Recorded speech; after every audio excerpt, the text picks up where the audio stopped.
Welcome to episode 23 of Shane Talks. This is a super late episode, like a 2-week late episode. Like, this episode should have come out on November 27th, and it didn't. My life got kind of busy. I did Shane Day, put up all my Christmas decorations. Time just ran out. I slept in on Thanksgiving night and did not go to Best Buy like I had thought I was going to.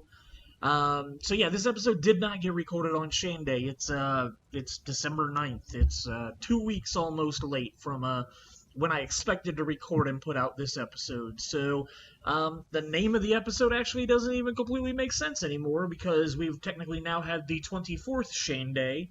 The title 23 Shane Days was we were going to talk about the first 23 Shane Days before the 24th actually happened. But now the 24th has happened, so this is 23 Shane Days plus one late day. So, I have given Jason the night off to not have to do this episode with me, basically just because it's really just talking a lot about stuff that matters to me. Although I know that Shane Day is a day that Jason celebrates, as you can see with the slide that I've got on screen. He has, for a long time, called this Shane Day. He may have honestly been the one to coin the phrase Shane Day. It goes back so far, I can't even remember who gave it that name. It wasn't me, but I wasn't gonna turn the name down when it got given to me to call the day after Thanksgiving Shane Day. And in 2011, there's a post from Jason about Happy Shane Day in all caps. Made me really happy. The next year, 2012, Happy Shane Day. While it sucks to not be downtown tonight, I'm glad we hung out last night. I don't remember what we did that Thanksgiving night, but yeah, we obviously hung out on Thanksgiving night. We probably went shopping or did something together. I might remember when we get to the 2012 slide. 2016, he said another Shane Day that he's working. Jason and I, unfortunately, since we worked together and it was kind of a holiday for me, I always worked on Thanksgiving and took the day after off. Jason, unfortunately, always seemed to get stuck working on the evening shift the day after Thanksgiving. So the last 10 years, we haven't really gotten to go to too many together. We went to a lot together when we were in our 20s. Unfortunately, the 30s have not been as great for us to go to Shane Days together. The last couple of years, in 2017, Jason celebrated Shane Day by putting up his Christmas decorations, which is part of my annual tradition every year that I put up my Christmas tree, my outside decorations, all that kind of stuff. And then 2 years ago, I haven't been to Shane Day in 5 or 6 years. I hope it's fun for all who go. Lots of great memories from this day. And then Zach and I took a sad picture because we were downtown missing Jason also. Really wished he could have been there with us.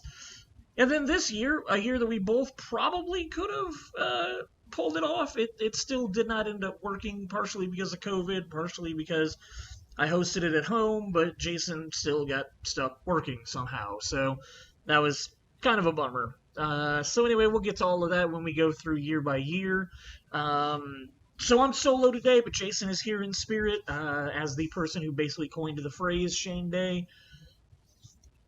We're gonna start talking, but this is probably gonna be a super short episode, especially since I'm by myself and my throat's already getting dry. So I should probably take a drink of tonight's beer, which is not a Sun King beer, but I'll get to that in a second. Let me take a drink of this real quick.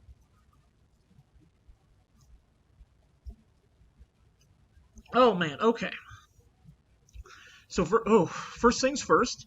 I haven't had time to go make a Sun King visit recently. Unfortunately, my life schedule got kind of busy in the last 2 weeks. Right after Shane Day, ended up helping a buddy with a lighting project that took about 2 weeks for us to finish. So I was working a lot during the day, spending some family time and doing family stuff in the evenings, and just never got around to recording this podcast. Haven't had any free time to go up and see my Sun King friends.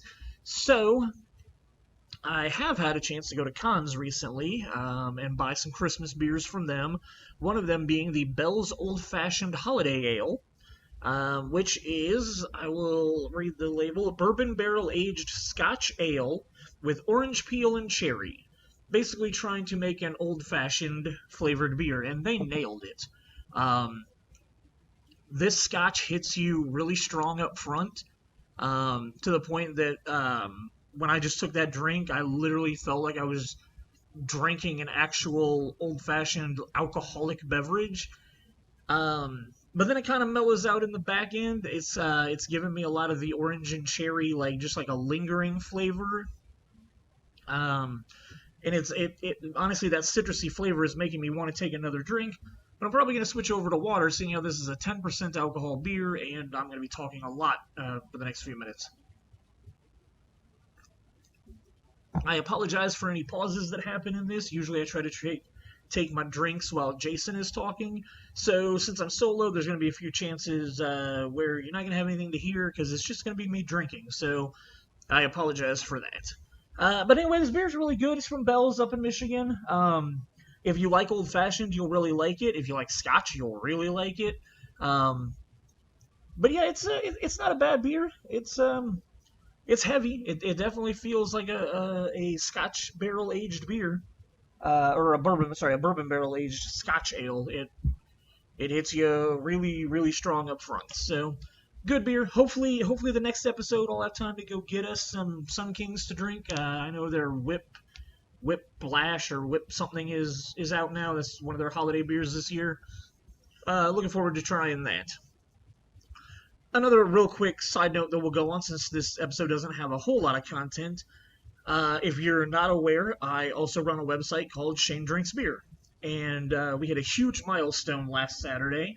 I actually drove out of town. I went about 90 miles away or so to visit a very small brewery called the Norris English Pub and Brewery. They've been in operation for the last 5 years, and the only reason that I really know about them and have followed them for the last 5 years is in 2016, Caitlin bought me a deck of playing cards. It's the Bicycle Series craft beer deck of cards. Every one of all 54 cards, the 52 regular cards and both Jokers, have a different brewery on them. So there's 54 breweries on the cards. And on my website, I do my best to go out of my way to find those breweries. Some of them are really common. New Glarus is on there, and even though I've drank a bunch of beers from New Glarus, I've never remembered to take one with the playing card. Bell's, I'm pretty sure, was on there as well. It was one of the very earliest cards that I got done. But the only Indiana brewery was this Norris English Pub and Brewery. So in 2016, I liked their Facebook page. I've kept an eye on them for the last 4+ years, and they recently announced that they were going to be closing down. I assumed this was a COVID thing, but in my journey to the brewery and hanging out and talking to the owner that night, I found out it has absolutely nothing to do with COVID. This guy literally just had a 5-year plan where he only wanted to brew beer for 5 years, and then he wanted to retire. He apparently had a long career in a different field. I didn't find out what it was. But he told me that even if COVID didn't happen and they had their best year ever in 2020, his plan was always to lock the doors in January of 2021. So, while I consider that a really bizarre and weird business operating plan, or he told me they've been super successful, they brewed over 150 different beers in these last 5 years, he just doesn't want to do it anymore. So, again, I find it to be really weird, but that's this guy's plan. So I'm glad I made it out there when I did. I got to have a pretty decent conversation with him, talked a bunch of beer stuff with him, and I ended up trying as beer number 1500 for the website shanedrinksbeer.com. Number 1500 was their Pilsner. It was a pretty plain, generic, standard Pilsner. I would have expected a little bit more from a 5-year Pilsner. This tasted like a Pilsner from a brewery in its first year. Most breweries that I visit that have only been open for less than a year, I always try to give them a second chance and go back whenever I'm back in town or whenever I have a chance to go visit them again. Just because I feel like the first year of any microbrewery is kind of learning, because a lot of them start as home brewers, and then you're obviously taking your 5-gallon batch and you're making it a very large amount of beer, depending on what size tanks you get and everything like that. So I always try and go back, especially if I'm not impressed. There's been very few times that a brewery within its first year has actually impressed me, and I've always tried to go back to see like what progress they've made, how they've evened out their recipes and gotten better flavors and stuff. This pilsner tasted like something that should have been the first year of somebody brewing it, not somebody in their fifth year of brewing. So it was fine. I mean, it tasted like a pilsner. It wasn't disgusting. I drank it. I enjoyed it. It was a light and refreshing pilsner. It was a little dry and bitter for me, more than I expect from a pilsner. But obviously, it wasn't like IPA levels because their second beer that I drank while I was there was their IPA, and it tasted exactly like I expected an IPA to taste. It was dry and bitter with not really a whole lot of flavor other than that. Um, but it was fine. Like I said, it was what I both beers were what I expected from a pilsner and from an IPA. There was no extra flavor. There was no extra anything put into it. It tasted like your standard beer for both of those.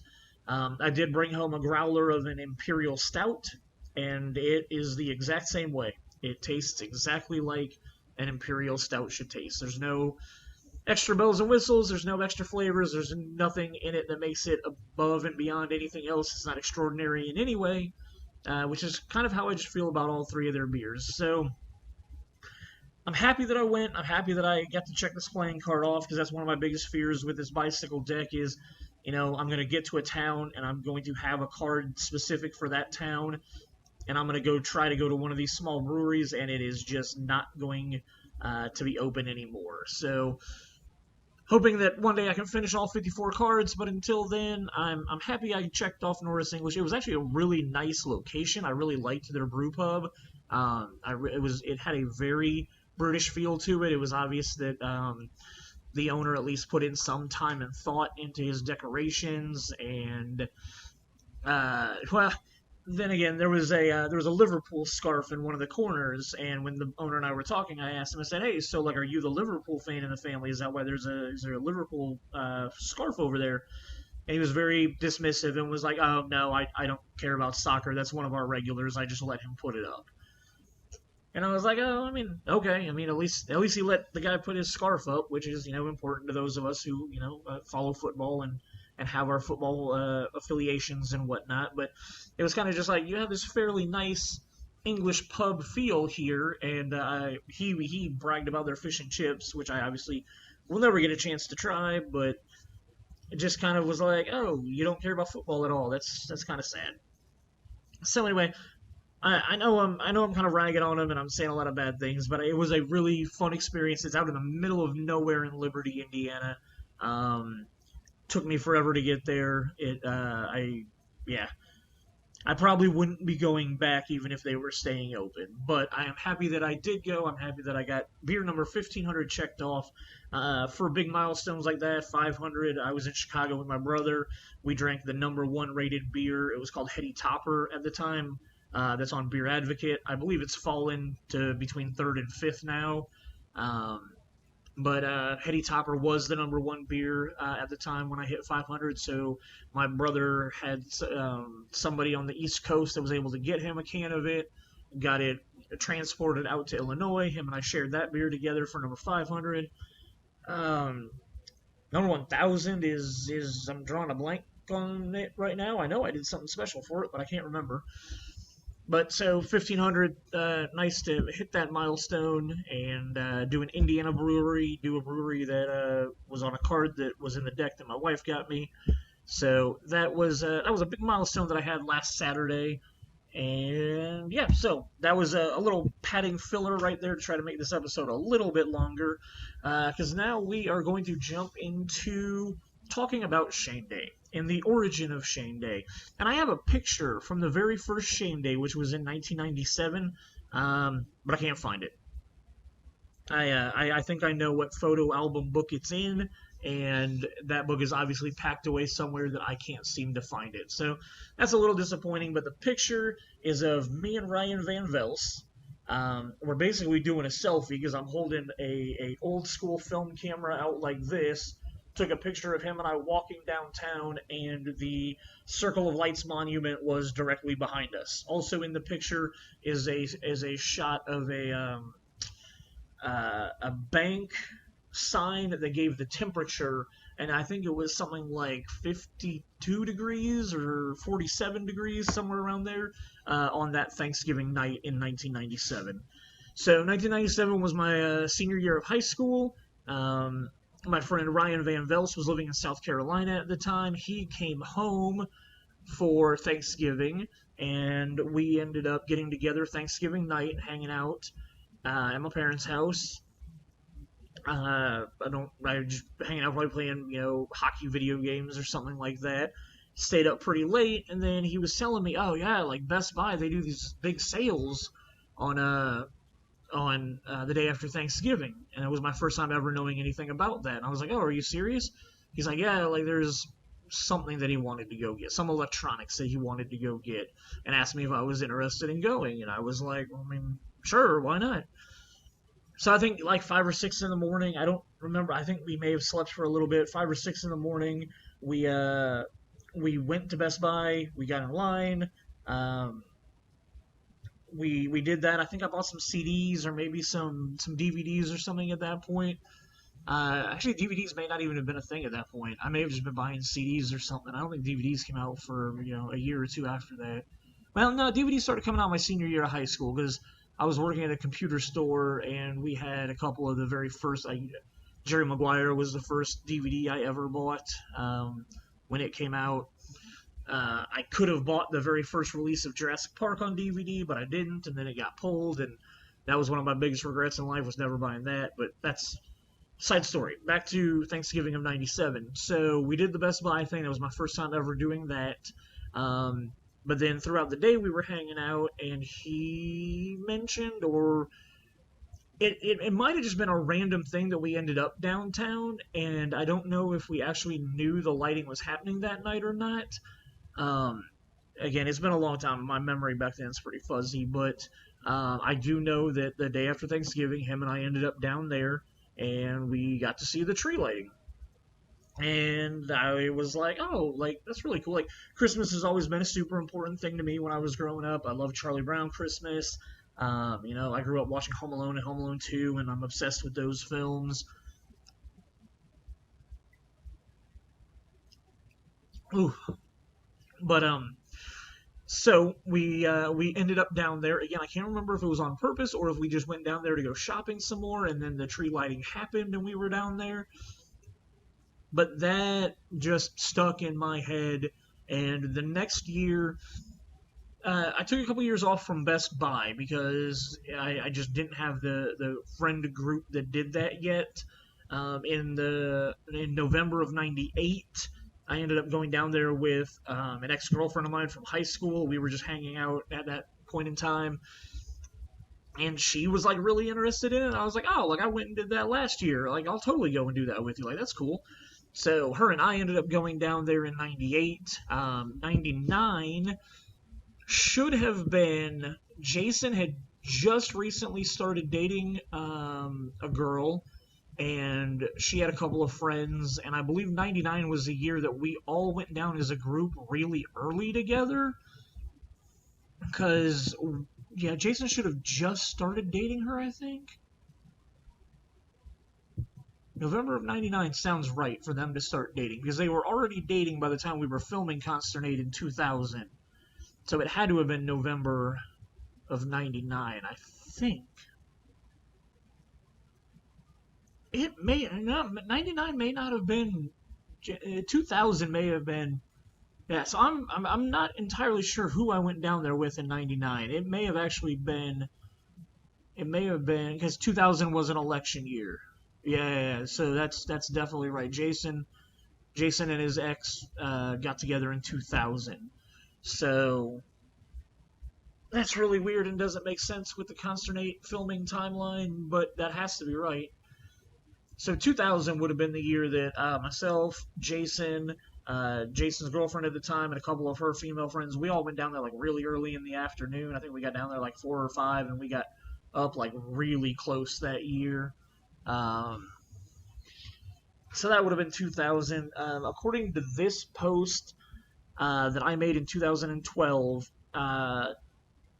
in 2000 was also the year that Zach Well, yeah, okay, that would make sense. Zach would have gone down there with us because Zach and I got reconnected in like April of 2000, and then he helped us film Consternate in the summer of 2000. So by Thanksgiving of 2000, it definitely would have been when Zach and I were back together. Oh, okay, yeah, and that was the according to this, that was the first night that we did our overnight poker event, which I feel like the overnight event that first year would have only been me, Zach, and Ryan Van Vels. I think the three of us were in my parents' basement.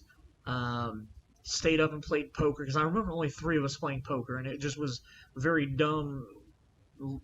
Three of us going around and around forever and ever. And then, five or six or 4 or 5 in the morning, we headed out to Best Buy, the three of us. I don't remember Jason being there unless he met us. He may have possibly met us at Best Buy that morning. Um, but yeah, so 2000 should have, yeah, because Zach and I wouldn't have known each other in 99. I literally can't figure out who I went to the tree lighting with in 99. And that sucks. I know that I went. But anyway, so from 2000 and on, Zach has gone to every single one of these with me. This year, last year was technically our 20th together. This year was 20 years doing it together. Um, According to this post, the height of it was in 2005 when we assembled 18 people. We ran 3 poker tables in the lobby of Castleton Arts before we went and got in line at Best Buy.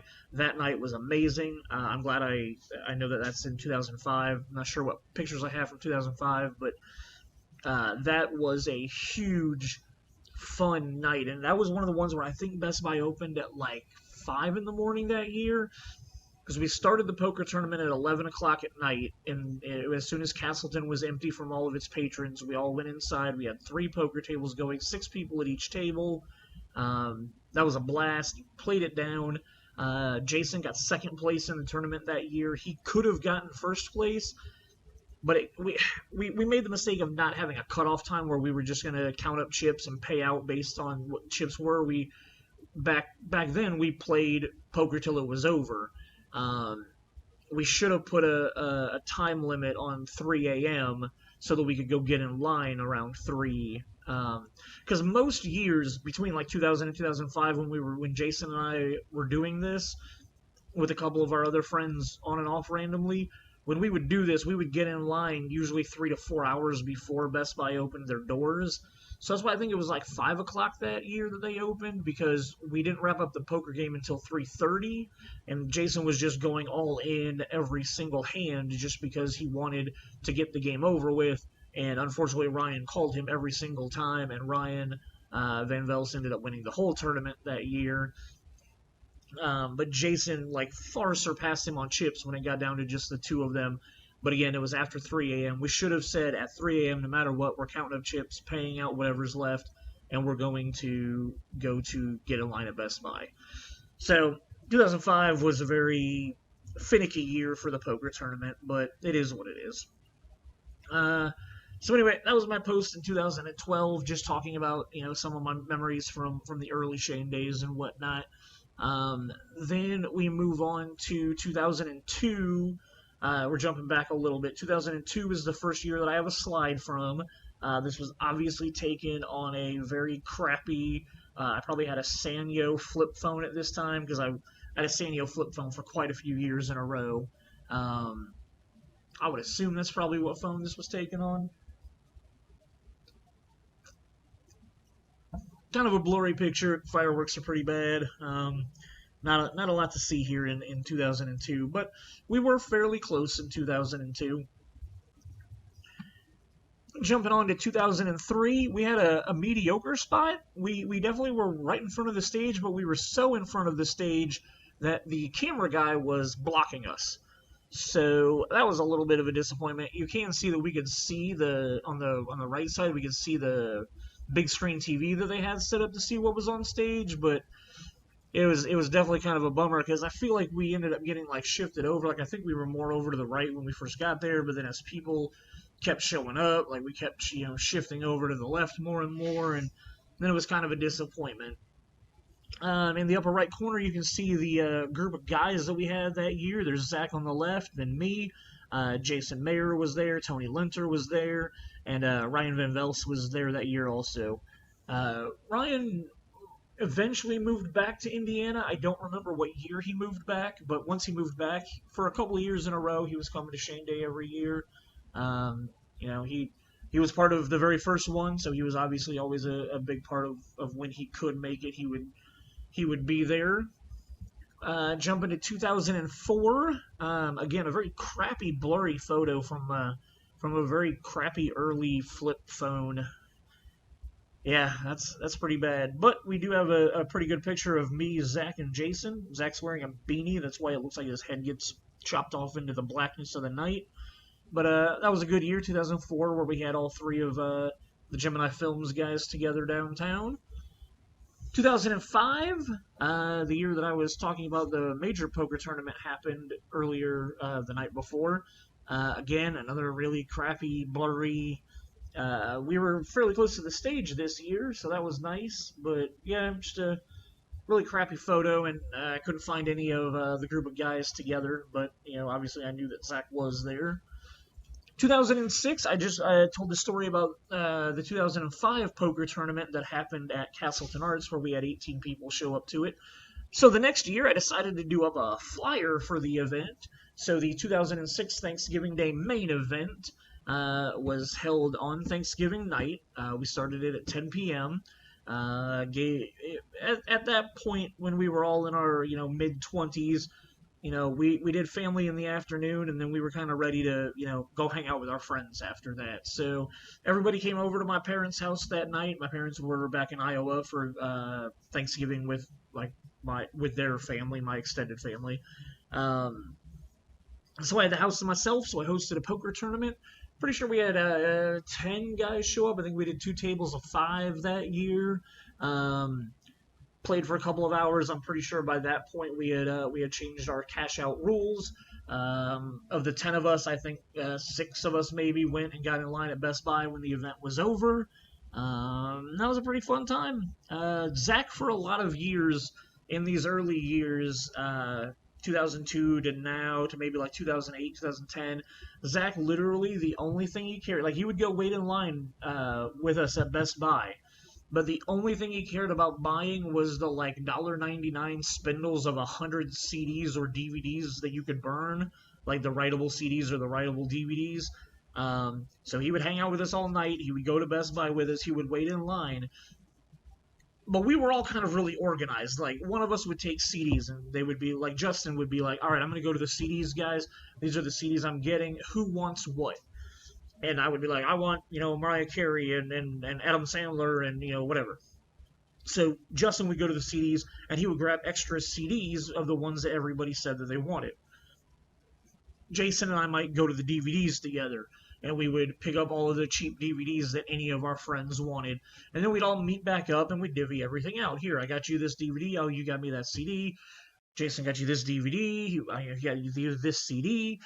Would put everything around, or like if there was a year that I wanted a TV, I would rush straight back to the TV section, but I would have Jason be picking up my DVDs for me and Justin picking up my CDs for me. So once I acquired my TV, I could come back, or my DVD player, or whatever electronics I was looking for that year. I could come back, they'd have my other stuff for me, everything would be good. Zach didn't participate in any of that. Zach, the moment he got inside, went for the CDRs or the DVDRs, grabbed them, and immediately went to the checkout lane. The first year or two that this happened, like I'd call him and be like, hey dude, like where are you at? We can't find you. And he would literally be like, oh man, I'm already driving home. I'm already on the interstate. And it's just like he just bounced. He wanted to get home. He wanted to get to sleep. Like he'd been up all night. He came, he got the things that he wanted, and he was out. He was done. He wasn't hanging around to go to breakfast with us a lot of years after we left Best Buy. Well, I mean, there were some years we'd go to Best Buy and then Circuit City down the street, and then we'd go up to see if Walmart still had any deals, and then we'd hit the McDonald's up on 96th Street. If we skipped Walmart or Meijer, then we would just go to the McDonald's in Castleton, and just have breakfast there at like 6:30, 7 o'clock in the morning after we'd been waiting in line all night, bought some stupid crap that we didn't really need for Black Friday sales, and then we would go home, we'd sleep for a couple of hours, My thing was to sleep until about noon, 1 o'clock, and then I'd get up, put up all my Christmas decorations, do that till about 6, and then 6:30 was usually our meeting time at the Hard Rock Cafe downtown. We would meet there, and then just walk 2 blocks down the street to the Circle of Lights. So 2006, we had that second big poker tournament, and that was pretty awesome to host that event. 2006 was always also the year that we had a large group of people that came down and did it with us. In the upper right corner, you can see Tony on the far left. Behind Tony, not pictured, is Justin Rochelle. His girlfriend at the time is making a very odd face because I was taking a picture. Jason and Letha are on the right of the picture, and then a guy that was the only night I've ever hung out with him, so I don't even remember his name. Yeah, I can't remember that guy's name. Uh, Below that picture, you can see a bunch of CDs that I made. So for the first few years of Shane Day, probably like Shane Day 2000 until maybe 2010, for about 10 years, I would make Shane's Christmas mix every year. Um, I would put specific songs on for specific people. Like Zach's wife now likes Matchbox 20 a lot, so when Rob Thomas's Christmas song came out, I put that on there because I knew Jenny would like it. I always had like the Peanuts on there. Sometimes I would rip like movie dialogue from like National Lampoon's Christmas Vacation, or I'd rip stuff from the Peanuts holiday special to put on there. So it would have some like holiday Christmassy dialogue, or some years there would be like Christmas mixes of songs that would have like a movie dialogue going on during the song. I'd get copies of those and put them on there. But for about 10 years, I would make it. There was always a Trans-Siberian Orchestra song on there. I tried to mix it up after I overplayed Christmas Eve Sarajevo, the first couple of them. I tried to mix it up to some of their other like Wizards in Winter and some other songs that weren't as popular that were still really fun to watch. Mad Russian's Christmas. But I would make a bunch of CDs every year. What is there? 9, 18. There's 20 of them there. This year, when I hosted the after party after we went downtown to the tree lighting, I just laid them out so that people could take them. I handed them out to a lot of people over the years. Like I said, every year was a different mix, and it was just something that I liked doing. And then it just kind of got to the point where I was just a couple years in a row, I was repeating a lot of songs, not putting very much new stuff on there. There wasn't a lot of new Christmas stuff coming out that I liked. So I just kind of stopped doing that and just like fell out of making those CDs, which sucked. If you know anything about me, I really love music. I really love making mixtapes. I really love trying to tell stories with mixtapes. A lot of the scripts that I write, I will sit down and I will put a bunch of songs that I like while I'm writing, and I will try to make them tell a story to help me like visualize the story that I'm writing. So like there will be a lot of like fun like love songs at the beginning, and there will be some like heartbreak songs or sad songs in the middle, and then like depending on how the movie's going, there might be some fun poppy stuff at the end. A lot of it was 80s and 90s music that I would put together, but I really like making mixtapes and telling stories, and my Christmas ones just kind of got repetitive, and I didn't feel like I really was doing anything new with them. So like about 10 years ago I stopped doing them. Oh man, that bourbon is getting stronger as that beer warms up. 2007. So this would have been 2007 would have been right. No, Phil and I were already living together at this point. I think I got divorced in 2006. I can't remember if Phil and I moved in together in December of '06 or December of '07. It may have been December of '06, I think, because I think Jason would have just moved out to Boston. Letha would have still been in New York City. So Christmas of '06 should have been the year that I went and visited for Christmas in Boston and New York City. So Phil and I should have been living together in '07. So I'm not entirely sure why I went downtown so early this year, but as you can see on the left picture, I was downtown really early. They were still setting up the stage for that night. I want to say I went downtown at like 2 or 3 o'clock that day, which is really weird for me because usually I spend all day decorating And if it was 2006, it would have made sense because I would have not decorated because of my parents' house. But obviously, that was the year that I hosted the party that night.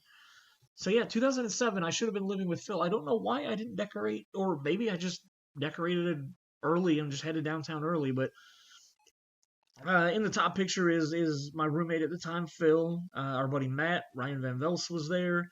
A guy named Andy that I don't really talk to anymore. A lot of the people in that top photo I don't really talk to anymore. I see Phil randomly, and Ryan and I text about once a month. But the bottom picture, me and Zach, another year together. On the right side, you can see that because I was down there so early, we were pretty much in front of the stage, and the light pole right there is the light pole that's on the circle. So we were down really close that year. I can't remember what year. One of these later years that we're going to get to, probably like 2017, they redid the way they do the stage. It always used to be on the south side of the monument.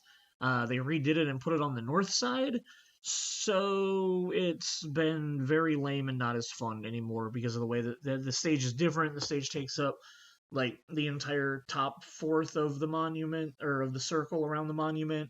You can't really watch it from the front of the stage. You have to watch it from the sides now, and it sucks, to be honest. They changed it and I hate it, but we'll we'll get there eventually.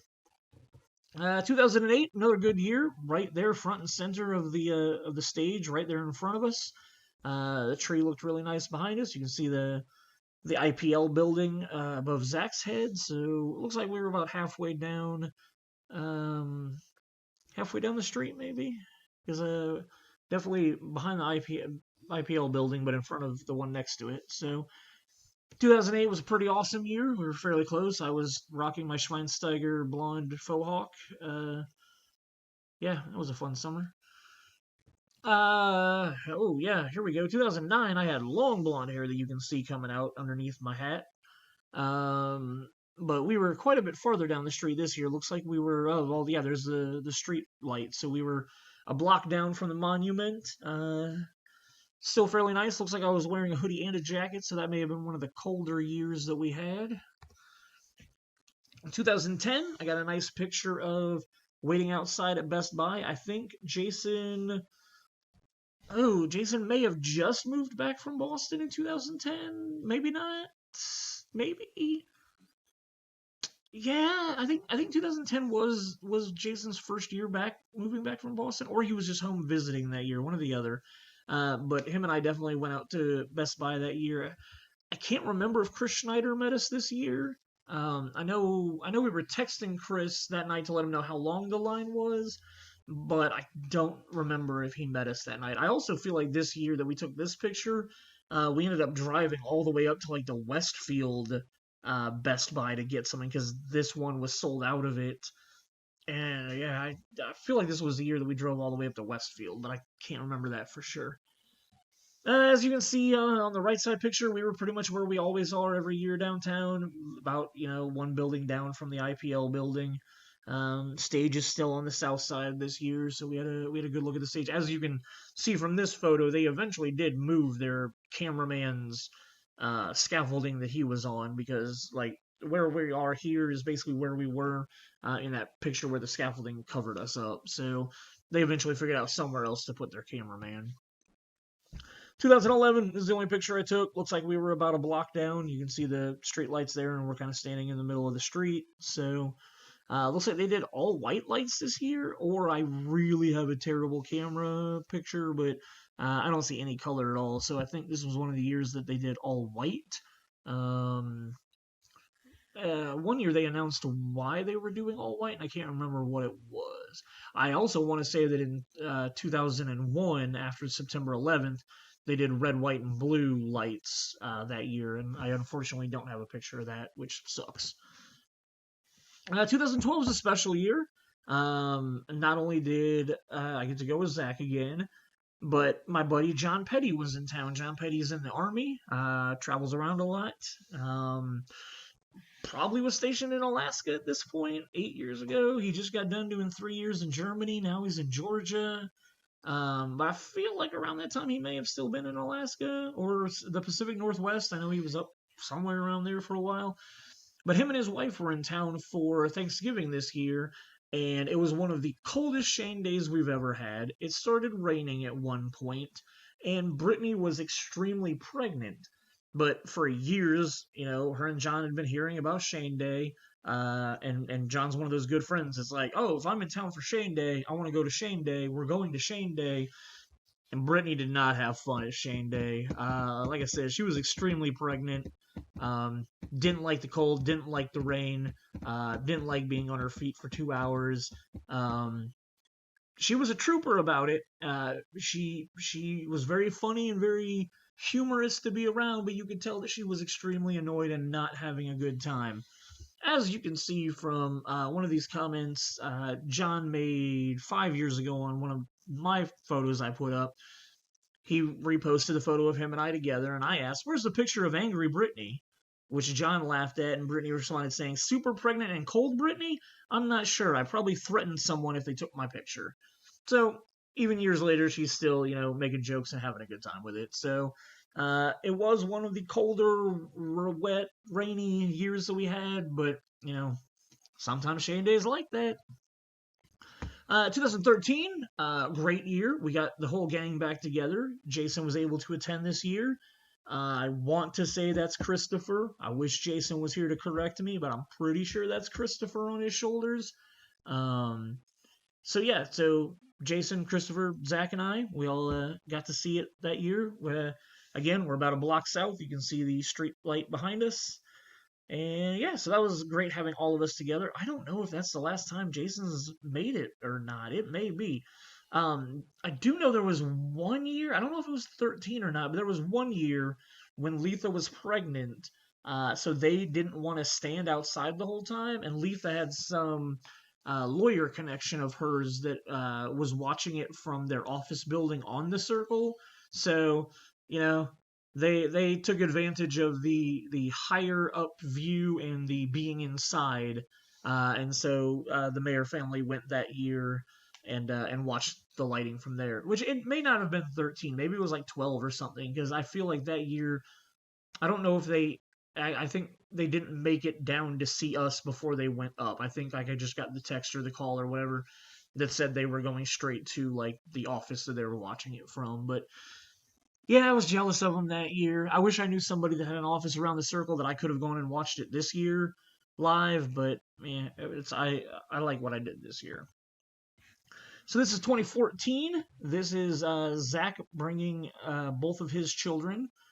I'm trying to remember. Unfortunately, I don't. It would have been like 2008-ish. Somewhere I have a picture of his oldest daughter, Claire, that I'm holding in the photo. Her first Shane Day when she was a baby. We have a picture of it, but now that I think about it, I don't know where it is. So yeah, but there is somewhere does exist a picture of his oldest daughter at her first Shane Day. His second daughter, Reagan, joined us this year. And it looks like we're a little bit farther back than we normally are, because, you can definitely see that the street sign is much farther down. 2015 was the first year that my now wife, who I had just started, we started dating early in 2015, but this was our first year together. We brought Lily with us, made it a little family thing. I introduced them to the Shane Day, grandiose day of ridiculous stuff that I have to do that day, the decorating and then the coming downtown. I'm pretty sure that's the first time that Caitlin met Zach and Jenny. So that was awesome to finally start this tradition with what is now my family. At that time, we were, just dating and whatnot. But she was all aboard and all game for coming down and doing this. I luckily married a woman who also really enjoys Christmas, so that has become a good family tradition for us. Except in 2016, we apparently didn't take a family picture the second year, but after almost 20 years of doing these together, Zach and I learned where to stand to be able to see the fireworks. At some point, they moved. The fireworks used to go off like right behind the monument. As you can see in one of my earlier photos, you can see the fireworks going off behind it. We get to this one in 2016. So for many years, we had to just watch the reflections of the fireworks off of some of the other buildings that are downtown around the circle, because obviously this building was always in our way. So this year we were back a lot farther. I feel like this was another one of those really cold years. So we had stayed back near the Hard Rock. There's this little alcove near the Hard Rock. It's just like a entryway for one of the office buildings that's there. We kind of just always meet there and like kind of hang back in there and avoid the winter weather when it's cold and whatnot. I feel like this was one of those years where we stayed there a lot longer than we normally did, so we were much farther back than we usually are. So obviously we didn't have that really tall building blocking the fireworks, and we got to watch the tree lighting and the fireworks that year, so that was really nice. All right. In 2017, we did get our family photo, and I did take my photo with Zach that year. This would have been the first year. 2017 would have been the first year that they changed where the stage was, because as you can see from these photos, we are literally right up on the monument. We're kind of on the southeast side of the monument for these. The stage is like the north, quarter of it. Um, they have done it where they have giant screens all the way around the circle now, so we watch the show from the giant screen. We know that there's a stage around the corner, but we can't ever see it. So, like I said, it's kind of lame now. Don't really enjoy it as much, but 2017 we were able to take our family photo. This would have been the first Shane Day after Caitlin and I got married. We got married in October of 2017. So a month later we were down here doing this, and Zach and his family were there with us again. 2018 was the year that we moved into our house that we live in now. So I, for the first time, got to decorate my own house for Christmas. All I did was some icicle lights and some bush lights, and you can see our tree and the wreath. Um, just made me happy to decorate my own house that year. Uh, Drank some Rheingeist dad beers that day while I was putting up all the decorations. Lily, you can see, was helping me put up the decorations. She's hanging some icicle lights there. And then we were downtown and took our family photo together. That was also the year the shirt that I'm wearing right now was released by The Shop here in Broad Ripple in Indiana. They did a shirt that has the circle of lights on it, so this is now the official Shane Day shirt. I'm pretty sure I wear it in the next couple of photos. Um, I wear it for Shane Day. I wear it for Christmas usually, and then the rest of the year it just sits in my closet. On the right side, you can see Zach and I took our photo together again, and his son. I want to say this is probably his son's first Shane Day, maybe. No, it's probably his first one. They may not have taken him the first year that he could have gone, but that's Zach's son on his shoulders there. Kept it a family affair in 2018. 2019, as you can see, my entire family is now dressed in the Merry Christmas shirts. We all got them, and so that's kind of our Shane Day family tradition is to wear them in those photos. Or I mean, it would have been. It was supposed to start being the Shane Day family tradition, but we'll get to that. We got Zach and I together in a photo, and then Zach's family. And again, you can see the big screen TV behind us, so we have to watch it from. I'm pretty sure we're all the way on the east side this year. I'm pretty sure I remember in 2019 we walked around as much as we could to the east side, so that TV is the east-facing television on the circle. Again, it's dumb, but this year was kind of cool for the fact that Lily knew the little girl that was flipping the light switch that year. She won the coloring contest, and she goes to school with Lily. So that was kind of a cool connection that we had that year. So yeah, 2019 was a great one, and that was the last official Shane Day that happened the way that it should. That was the 23rd Shane Day in a row of going downtown to the Circle of Lights for the lighting the day after Thanksgiving, and then obviously 2020 COVID happened.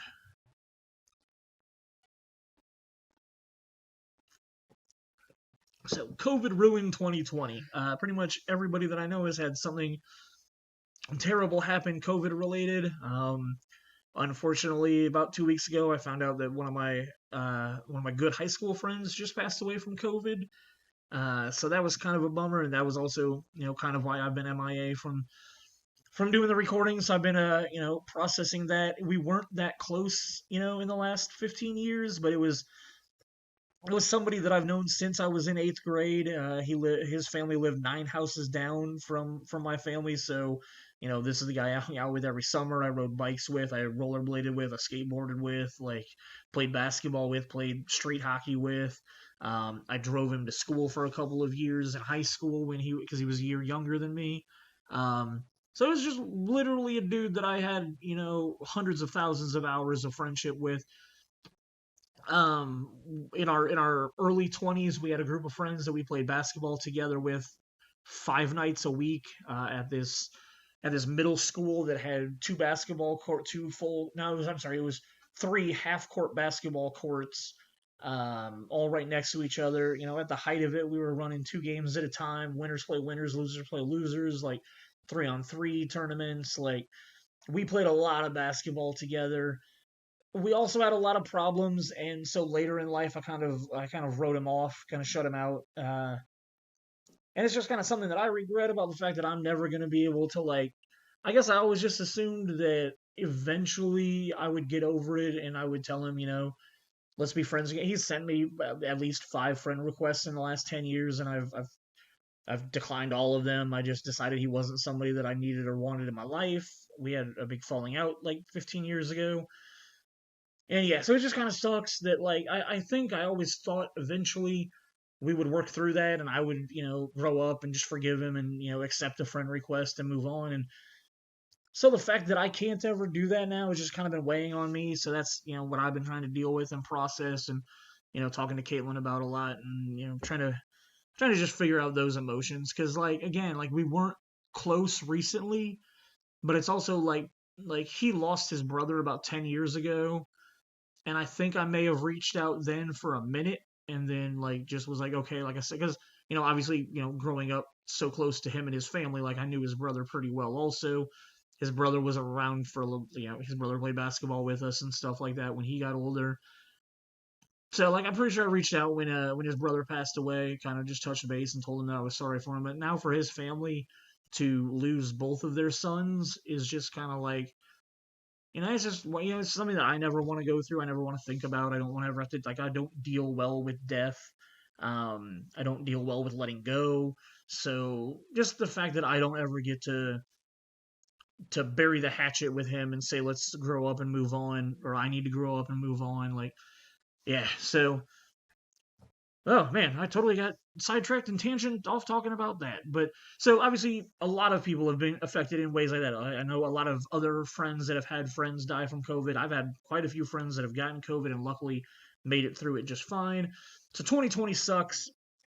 Back in September, I think it was, they announced that the Circle of Lights was not going to be public or live, or maybe it was October they announced it.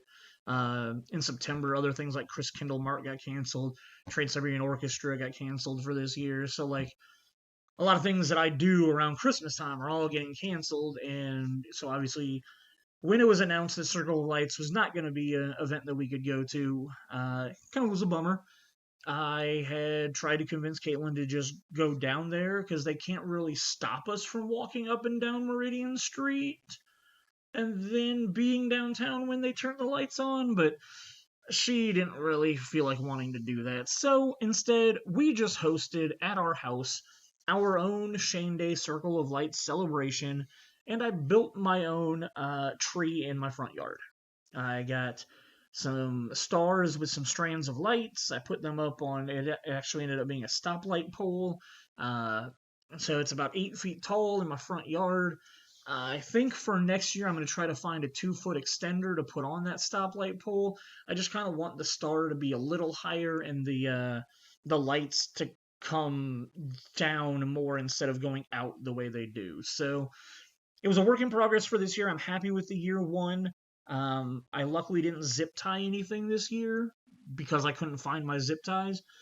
So next year, like I said, I think I'm going to add a 2 foot piece to make it just a little bit taller, a little bit narrower, and then I'm going to love it next year. But so we built a fire in our fire pit because I will look for any reason to be able to start a fire in my backyard. I love my deck. I love my movie screen. I love sitting outside and watching stuff. It actually wasn't even that cold that night. I think it was the high 30s on Shane Day. So we hung out outside. We watched the TV presentation. We got our family photo in front of the TV tree of lights. Zach and I got a photo in front of the TV tree of lights. and then took everybody into the front yard. I had the lights off when the Proctor family arrived. I had everybody come out front, and I did a whole big speech about it's 2020, it sucks, we can't be down at the Circle of Lights, so I decided to bring the Circle of Lights to you. Hit the button on my phone because they were on a smart switch. Turned it on, boom, lit up the Christmas tree in my front yard. We all took a bunch of goofy photos. You can see Zach and I goofing off there. Then we came back to the backyard and we watched a Charlie Brown Christmas on the screen outside, and it was perfect.